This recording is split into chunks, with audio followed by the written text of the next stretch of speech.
So many men, specifically Christian men, but a lot of actual just men in our society have been trained to become a nice guy. There's nothing wrong with being nice, kind, right? But I want to address men that have been trained to become people pleasers. Sounds really nice, right? Yeah, I please people. What's wrong with that? There's nothing wrong with pleasing people, but if you have to stomp on your own heart and hate yourself in the process in order to please people, if you are coming to the table and you're deciding people are fragile, and so I'm trying to make sure that they don't have any bad reactions, or you're trying to take over responsibility for other people's emotions when people are inherently irrational a lot of times, well, that's going to be very detrimental to you, your heart, and your life. Also, you're not going to be your truest self. So if there are moments where you are called to a certain purpose, or you have to say something that is honest, you're not going to take that purpose and actually follow through on it. You're also not going to say the thing that's honest for you because you're going to withhold it so that it hurts somebody's feelings less. And that is not inherently loving to them or to you. And it is perpetuating a lie that that person is fragile and that they can't handle your honesty. I'm making this video for people pleaser men. If you have been like me for a long time, where you have prided yourself on being the nice guy, there's actually a lot of good stuff about this, right? I remember feeling like the mayor in every room. Like, there's a gift to people pleasing where you're like, I'm so good at creating peace in any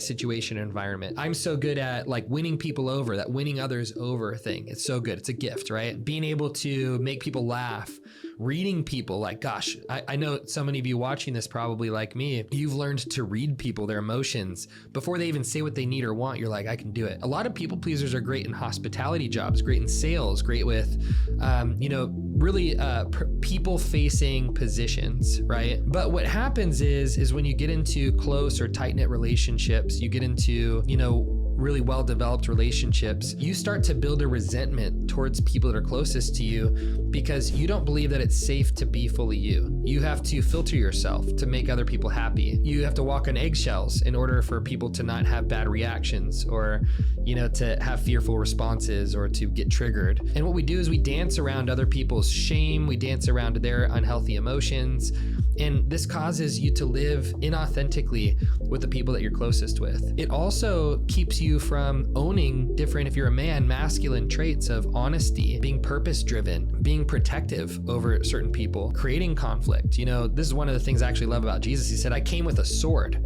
He actually came to bring about conflict in a certain way, where he was coming against the religion of the time, which was formula. And to a degree, our society has all these formulas that it says you have to abide by this. But I think true men, true people at their core are meant to question the status quo and formulas that have been fed to us and go, well, is that the best thing for me, for humanity, for people? And I think we're always meant to question and challenge those things. Systems are meant to be challenged as well as followed at different times, but we're not meant to live as robots. I remember having a date with this girl one time. It wasn't even a date. At some point, I noticed that I was like flirting with this girl at a party that was at my house. She stayed super late towards the end. She was the last person there helping me clean up. We were flirting a bunch, and towards the end of the night, she was like touching me on the shoulder and the arm. And at one point, I was like, hey, I really enjoyed getting to meet you. Like, can we get together for coffee or something? And she goes, yeah, but just not like datey. And I was like, not datey. Okay.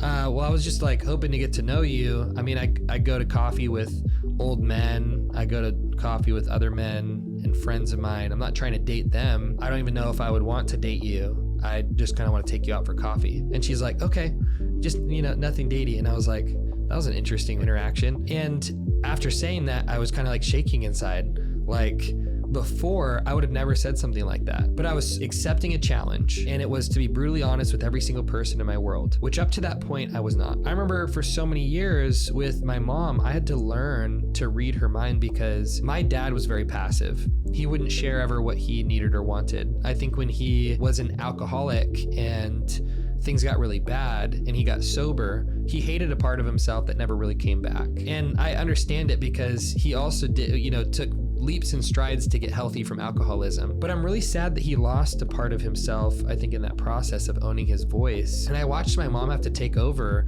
of running the home, where it was really meant to be a home that was run by my father. She had to take a little over responsibility.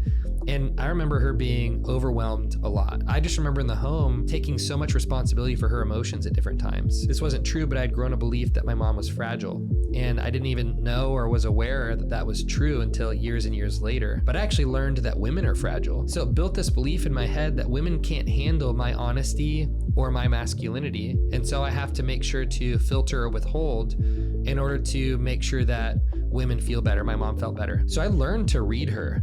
You know, if I saw her kind of like putting dishes down in the kitchen a little harder, or I saw certain facial expressions, I would go, okay, I need to make sure that I can know what's going on with mom so that I can help her so that we can get nurture and compassion back into the home. I didn't know that I was making a trade-off. I didn't know that this was something that I had learned at the time. I didn't know that this was dictating the way that I show up with people. And I think in the Christian church, they really validate those behaviors and say that that's loving. But real love is okay to stir up the pot. Real love calls people to their true identity. Real love acknowledges that your heart has value as well. Real love says, my heart matters and your heart matters in this relationship. People pleasing says your heart matters and mine doesn't. So around the time I was talking to this girl and, you know, she's kind of weirdly friend zoning me or something around stuff. She's still trying to flirt. She's like trying to explore things, but is very anti-dating for whatever reason. During that time, I also decided to have, you know, confrontation with people, other people in my life. There was this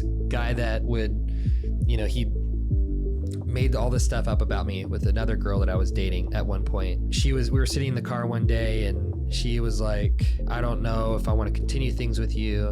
And I was like, huh. And I just discerned in my heart that this guy had talked about me with all this fake stuff because they were friends from Canada and they knew each other. I was like, wait, did this guy say things about me and say certain things about me that weren't true? And she's like, wait, how do you know that? And I was like, I can just tell this guy really likes you and he is like saying things behind my back that aren't real. So then I started seeing this guy around town and he would act like we're best friends, you know, when I saw him. And then years go by and then I see him again in town and he went back home, came back to town, started working out at the same gym and would act like we're good friends and would be like, hey man, how's it going? It was just like hypey. And I just felt like this energy, like I want to punch this guy in the face. Like something feels so freaking fake about him. I don't want to hear it. Like this is ridiculous. I was talking to a mentor of mine at the time. I was like, I'm just gonna tell him how I feel, you know? And he's like, you could do that, or you could really unpack what it is that you're actually feeling. And so we spent time really coming up with what is that. And so I went up to him at the gym and I walked up to this guy. He's like, hey man, how's it going? I was like, I need to talk to you. And he's like, okay. And I said, I find myself extremely frustrated when I'm around you. I think it goes back to when I was dating this girl and we were sitting in a car and I confirmed with her that you were saying things behind my back. I don't know what was going on with you at the time, but you're acting like we're friends and that we're just good.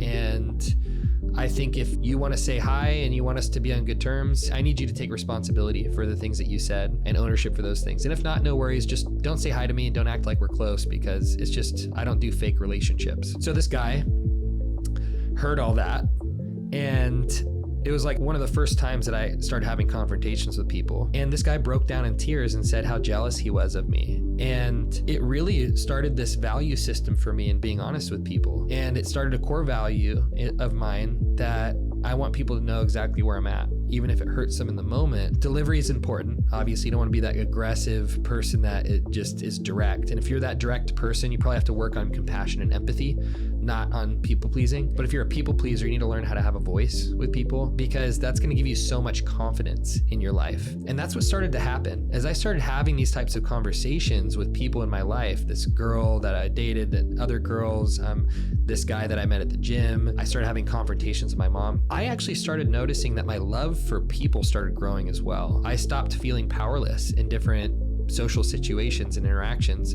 I started believing that I had a voice in different interactions. I started feeling like, oh my gosh, I feel so powerful. I didn't feel scared walking into a high stakes business meeting. I didn't feel scared going into a sales meeting where I had to confront somebody when they had bad mindsets.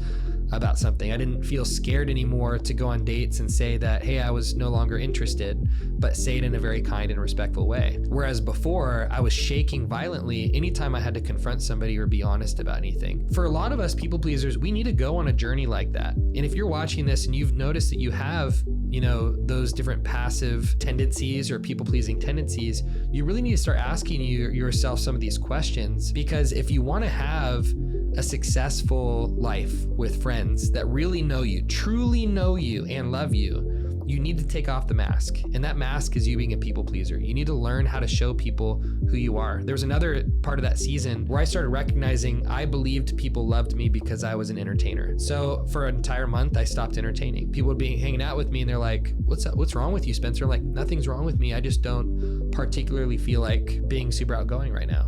Is that okay with you? And I started watching a few people stop hanging out with me as much. I watched other people go, man, this is the most connected I've felt to you in a long time. I got to build a case for people actually like Spencer. They like me for who I am, not because of what I can give them or how much I can entertain them, how much I can make them laugh. And it really became one of those seasons for me that taught me that I am worthy of love for who I am. And that is an important thing for men to do, is you need to be so who you are, which means that you need to get rid of the fluff. You need to get rid of the faking. You need to get rid of the masks you've worn. You need to get rid of the people pleasing. And you can be kind.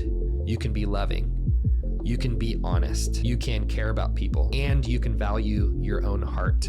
And actually, people want to know your heart that are in close relationship with you, because that's what true connection is. If you're watching this, you've dealt with those things, I really encourage you to ask yourself some of those questions and maybe start having honest conversations with people in your life and accept that same challenge that I did, but do it thoughtfully and do it with care and compassion. Hope this was a good video for you guys. If you like this content, subscribe to the channel, and obviously I'd love to see your thoughts in the comments.